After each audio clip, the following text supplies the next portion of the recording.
Apakah Mas Roy siap? Salah satu terlapornya misalnya Mas Roy. Tapi kalaupun iya, artinya kan konsekuensi hukumnya ada, sanksi, ada penjara juga loh kalau terbukti. Gak apa-apa. Bahkan saya dipenjara gara-gara bela Prabowo. Yang lepasin saya Dasko tuh. Tapi 41 malam juga saya dikurung. Ruangannya 1x3 bos, lu belum pernah kali lu. Waduh, kecil banget. Jadi clear aja kalau saya katakan memang software bisa salah, peneliti bisa salah, tapi kami tidak boleh bohong. Saya hanya butuh kejujurannya aja. Apakah foto ijazah yang Anda dapatkan itu terima langsung dari orang namanya Joko Widodo atau tidak? Saya katakan di sini itu tidak dari Pak Ya udah, Widodo. clear, dah selesai. Ya. Semua yang diceritakan 0 nilainya. Pak Jokowi memutuskan di Solo tidak tercapai hasil mediasi, lanjut ke persidangan. Anda juga diadukan di Mapolda Metro Jaya dan di Polres Metro Jakarta Selatan, Mas Ruyo. Apakah ini memberatkan posisi Anda? Enggak lah. 1x3. Tiap malam WC itu keluar dari lubang WC tikus-tikus tuh. Jadi brother, kok memang belum pernah dipenjara, jadi jangan nantang nih, nggak enak kalau nggak enak kalau di penjara bos. Kalau misalnya ini sampai ada tersangka, kemudian lanjut ke proses persidangan, ada tersangkanya, ada terdakwanya, nah itu nanti di persidangan, sebelum masuk ke persidangan, penyidik akan memeriksa. Ini Anda sudah diadukan di Mapolda langsung oleh Pak Jokowi. Di Mapolres Metro Jakarta Selatan juga Anda diadukan oleh Peradi Bersatu. Bukti apa yang mau Anda tunjukkan nanti kalau dipanggil untuk diperiksa, Mas Roy? Loh, saya sesuai desain ya. Jadi Oke, ada dasar Pak Jokowi untuk melaporkan itu, makanya laporan diterima, kemudian berproses. skripsinya kita berani main 99,9% itu adalah palsu. Kalau skripsinya palsu, ibaratnya Mas Steve, ini kayak telur. Kalau telurnya busuk, ya nggak akan netes jadi ayam. Anda menguraikan, menjelaskan tentang skripsi itu. Itu baru betul, cerdas sekali nih, khusus buat skripsi. Dia pakai dokumen asli, tetapi tidak untuk ijazah. Ini aku kasihan pada Mas loh. Kok berani Mas itu tuliskan asli itu loh. Jangan kasihan sama saya karena saya bisa mempertanggungjawabkan setiap apa yang saya ucapkan. Apa ada orang yang lulus susah di atas Gajah Mada yang sangat terkenal, kemudian merasa sehina-hinanya. Kalau kami sebangga-bangganya Mas Tifal. Jadi Itu narasi itu di publik menjadi gaduh, itu yang membuat Pak Jokowi menjadi terhina dan melapor, bukan karena beliau alumni UGM. Jangan dibolak-balik Mas Roy. saya juga, waduh, kok kayak gini yang dipilih gitu. Ini sarannya kurang bagus. Kalau dia datang, menunjukkan bagus. Silahkan dengan kemampuan keahlian Anda, digital forensik atau apapun itu kebebasan Anda, itu hak Anda untuk berekspresi, menyatakan pendapat. Tetapi jangan melanggar hak orang lain. Jangan menyerang kehormatan orang lain. Jangan memfitnah orang lain. Jangan mendiskreditkan orang lain. Inilah justru bentuk konkret dari merendah-rendahkan pengadilan, menghina pengadilan.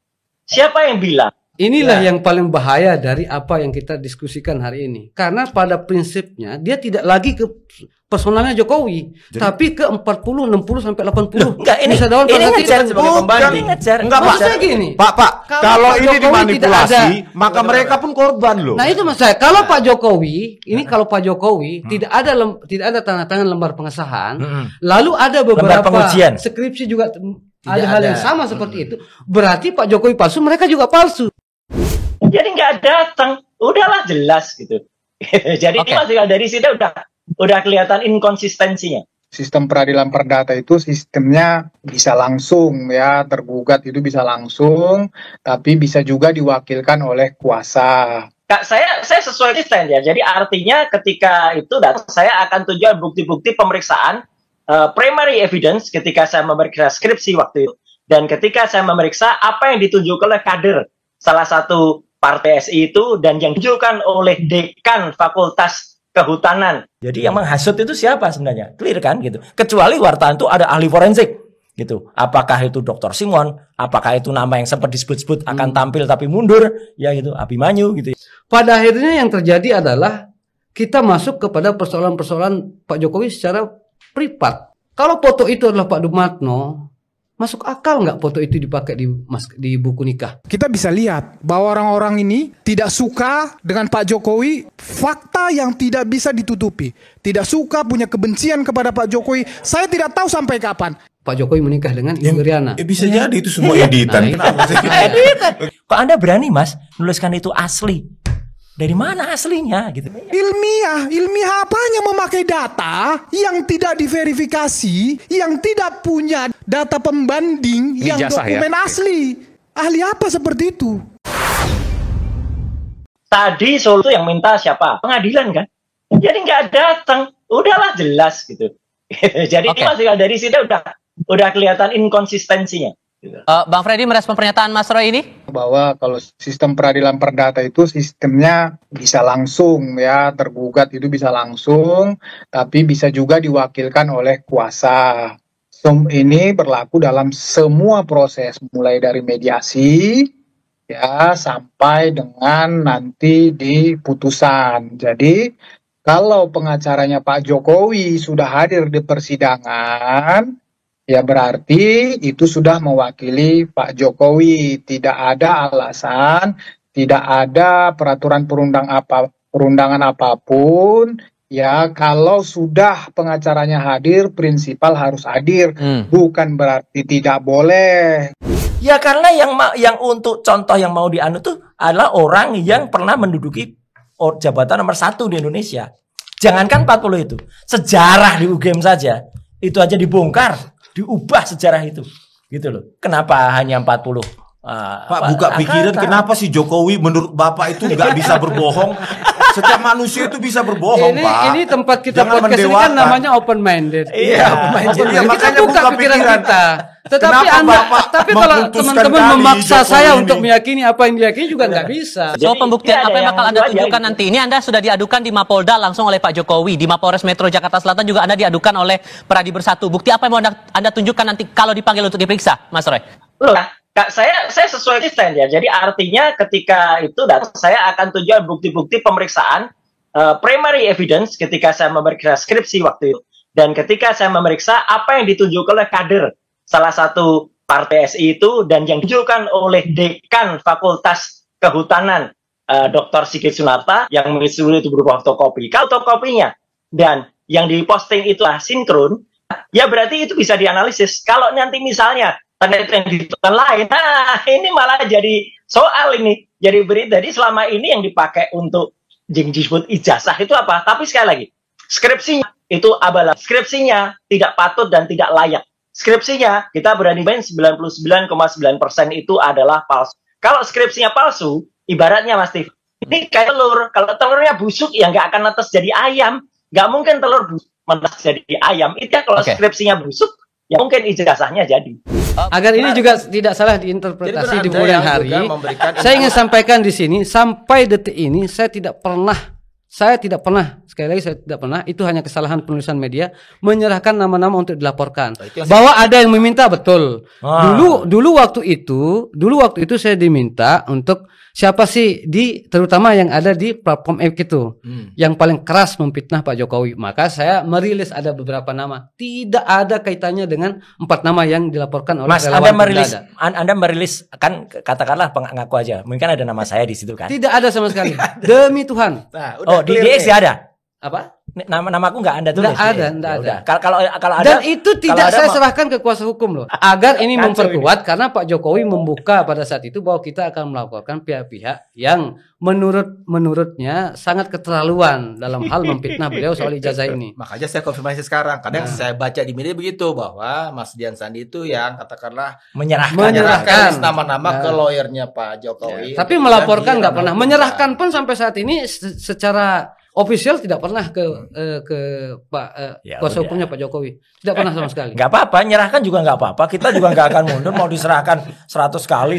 Bang Freddy, Mas Roy masih tetap pada pendiriannya. Menurut Anda itu cukup tidak? Atau masih harus ada hal yang dibuktikan lagi menurut Anda? Ya, silahkan aja nanti disampaikan penyidikan. Tapi begini, proses penyidikan itu, misalnya perkara ijazah palsu ini, jadi begini, nanti kemarin kan waktu Pak Jokowi melapor, karena sehubungan dengan ijazah palsu, jadi Pak Jokowi bawa ijazahnya, ada yang bilang ijazah gua palsu nih, ijazah saya palsu nih, itu bohong, itu fitnah, aku punya ijazah asli nih, aku mau melapor nih ijazah asliku, ditunjukin lah, kemudian dilihat penyidik, ya dilihat diperiksa-periksa, oke ada dasar Pak Jokowi untuk melaporkan itu, makanya laporan diterima, kemudian berproses, kemudian nanti dipanggillah para saksi yang berhubungan dengan itu. Nah nanti kalau misalnya ini sampai ada tersangka, kemudian lanjut ke proses persidangan, ada tersangkanya, ada terdakwanya, nah itu nanti di persidangan, sebelum masuk ke persidangan, penyidik akan memeriksa ini sehubungan dengan ijazah tersebut. Itu kan yang mengeluarkan UGM, misalnya mengeluarkan UGM. Bahkan sekali lagi saya sampaikan soal pelaporan segala macam yang sedang beredar, kan itu tidak ada unsurnya dari PSI. Ya kan? Yang melaporkan Bapak itu kan relawan-relawan yang saya juga tidak kenal. Saya tidak kenal. PSI lebih progresif. Udahlah, gini Pak, bersuara. Tapi kalau menyinggung PSI kan nggak fair juga. Enggak, Pak, Sementara PSI di sini tidak terlibat dalam hal mempersoalkan Pak, PSI bukan dilibatkan, tetapi menjadi partai yang progresif, anak muda malah bilang udah nggak usah dilaporkan, kita lawan dengan debit. Nah, itu cakep. Pasal 160 dan 2 yang lain, Rizal Fadila dan Dr. itu kan juga pasal 160. Itu kan penghasutan di muka umum kan. Ya itu pengecut. Kalau pakai pasal itu kan mau cuci tangan aja gitu. Ini tak seher kalau mau cuci tangan gitu loh. Gitu. Macam cuci tangan apa? Kalau dia melaporkannya mau pakai pasal yang 130 sekian, 131 itu untuk fitnah dan pencemaran nama baik. Bagus, berarti Jokowi harus datang sendiri ke polisi bawa bukti. Kalau kemudian dia merasa dicemarkan nama baiknya atau dibaikkan nama cemarnya, itu kan berarti dia harus bawa dokumennya, ini loh yang asli. Nah itu baru debat namanya. Pak Sandi katanya di UGM juga. Hadir juga di UGM. Oh, iya. Saya tanyakan, ada nggak kegaduhan, kerusuhan di UGM saat itu? Kan hadir tanggal juga. 15 saya hadir di UGM. Bagaimana? Ada kegaduhan?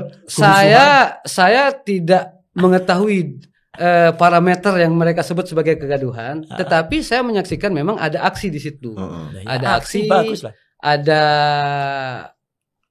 pengeras suara dan lain-lain. Sampai di situ saja saya bisa kegaduhan dan kerusuhan. Mas ada aksi, salahkah seorang alumnus asli seperti saya menyanyikan lagu Himne Gajah Mada di depan kampus? Itu yang saya lakukan. Itu bukan kewenangan saya. Iya, itulah yang terjadi. Bakti kami mahasiswa Gajah Mada. Saya nggak bisa ikut nyanyi nih. Nanti ya ijazah itu akan ditanya kepada UGM. Ini kata Pak Jokowi, dia di alumni UGM, ini ijazahnya apakah benar? Bagaimana Anda bisa membuktikan bahwa Pak Jokowi alumni atau ijazah ini benar? Nanti berdasarkan dokumen-dokumen yang dimiliki oleh UGM, kemudian UGM menyatakan, oh ijazah Pak Jokowi itu benar, asli kami yang mengeluarkan dan seterusnya. Kemudian udah sampai selesai penyidikan, kemudian ini berlanjut ke persidangan. Di persidangan juga akan begitu, UGM juga dipanggil, akan ditanyain. Seterusnya seperti itu. Kalau di-challenge misalnya oleh tersangka atau terdakwa nanti, silakan bisa di-challenge seperti yang Mas Roy sampaikan tadi, ya silakan di-challenge. Menurut kami ini palsu, menurut kami ini begini, silakan. Itu dengan perspektif Anda ini, apakah ada kemungkinan Projo juga buat bikin aduan juga ke polisi nih, Bang Freddy? Oh enggak, gini. Kami kebetulan kemarin kita ketemu Pak Jokowi, jadi Pak Jokowi menyampaikan, memang Pak Jokowi jujur Pak Jokowi menyampaikan dia sedikit terkejut sebetulnya dengan ramainya katakanlah masyarakat publik ataupun relawannya melaporkan ini. Makanya beliau bertindak langsung laporkan biar ini tidak semakin terus bergulir, semakin banyak pihak-pihak yang dilibatkan dalam perkara ini. Jadi kami juga waktu itu menyampaikan, Pak kami mau lapor nih di seluruh Indonesia Projo akan melapor. Oh nggak usah, nggak perlu lagi, sudah cukup. Begitu, jadi Projo tidak akan melaporkan masalah ini lagi, Mas. Itu yang saya nyanyikan di depan kampus. Jadi artinya ketika saya nyanyi itu di depan orang-orang dan itu di dalam kampus, ya harusnya lucu banget kalau itu dikatakan membuat kegaduhan, keonaran di muka umum. Umumnya di mana? Kecuali saya maju dikit dari tempat itu ke dekat rumah sakit Panti Rapih gitu. Nah, itu baru gaduh. Ini di internal. Tapi sampai hari ini Pak Suryo kan belum ada dipanggil apa segala macam. Laporan sudah diproses laporannya. Enggak apa-apa. Pelaporan sudah dipanggil, pelapor sudah dimintai klarifikasi masih. Enggak apa-apa. Nah, makanya kalau 160 tadi, Mas, kenapa saya bilang pengecut? Itu adalah pasal yang digunakan untuk menjerat dulu. Dulu sukses tuh menjerat Habib Rizik dulu. Karena waktu itu dia melawan penguasa, kemudian menentang kekuasaan yang syah. Oke, tapi sudah muncul juga keputusan MK yang buat itu harus ada korbannya atau ada aksinya. Jadi harus dibuktikan dulu yang namanya kerusuhannya itu terjadi. Kegaduhannya itu terjadi. Jadi ini deliknya bukan lagi hanya delik yang hanya orang terus hanya timbul niat aja terus bisa diperkarakan. Tapi nggak apa-apa lah, kita lihat aja. Hukum di Indonesia itu masih benar-benar hukum atau sudah bergerak menjadi seleranya penguasa.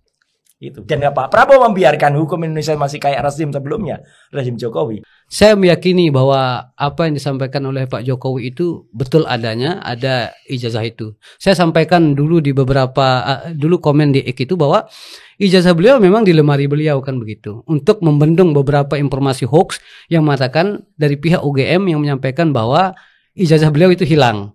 Ya, jadi saya sampaikan bahwa itu memang ada di lemari beliau. Tetapi ada satu yang ingin saya sampaikan di Diskursus.net untuk kemudian nanti kita coba renungilah. Mudah-mudahan teman-teman yang memiliki kemampuan dalam hal telematika atau forensik betul-betul objektif menilai ini agar tidak ada kesimpulan-kesimpulan yang lain bahwa ini hanya soal preferensi politik. Saya ingin sekali agar ini cepat saja dibuka. Bila perlu kita uji dia di pengadilan. Karena memang seperti yang saya sampaikan tadi bahwa secara akademis itu sudah tuntas disampaikan oleh UGM. Tapi secara hukum itu tinggal kita ke pengadilan. Saya setuju.